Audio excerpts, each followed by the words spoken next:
Dominic and the ladies purse എന്ന cinema കണ്ടതിന് ശേഷമുള്ള എൻ്റെ വ്യക്തിപരമായ അഭിപ്രായം വളരെ ചുരുങ്ങിയ സമയം കൊണ്ട് നിങ്ങളിലേക്ക് എത്തിക്കാൻ ഞാൻ ആഗ്രഹിക്കുന്നു.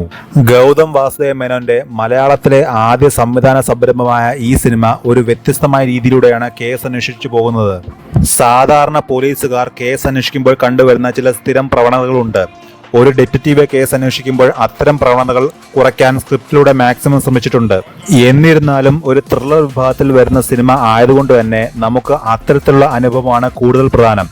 Edge of the seat movement ഒരു സീനിൽ പോലും എനിക്ക് ഫീൽ ചെയ്തില്ല. പല സീനുകളിലും സിനിമ കയ്യിൽ നിന്ന് പോയതുപോലെ എനിക്ക് തോന്നിയിരുന്നു. കാരണം സിനിമയിൽ കുറച്ച് അനാവശ്യമായ സീനുകൾ വരുന്നുണ്ടായിരുന്നു. ഞാൻ കാണുന്ന ഗൗതം വാസുദേവ മേനോന്റെ ആദ്യത്തെ സിനിമയാണിത്. അദ്ദേഹത്തിന്റെ പ്രസന്റേഷൻ ഇങ്ങനെ തന്നെ ആണോ എന്നെനിക്ക് അറിയാത്തത് കൊണ്ട് തന്നെ അദ്ദേഹം മുൻപ് ചെയ്ത സിനിമകളിൽ നിന്ന് എന്തെങ്കിലും വ്യത്യസ്തത ഇതിൽ കൊണ്ടുവന്നിട്ടുണ്ടോ എന്നും എനിക്ക് പറയാൻ സാധിക്കില്ല. ട്രെയിലറിൽ കണ്ടതുപോലെ ഒരു ലേഡീസ് പേഴ്സ് അന്വേഷണത്തിലൂടെയാണ് സിനിമ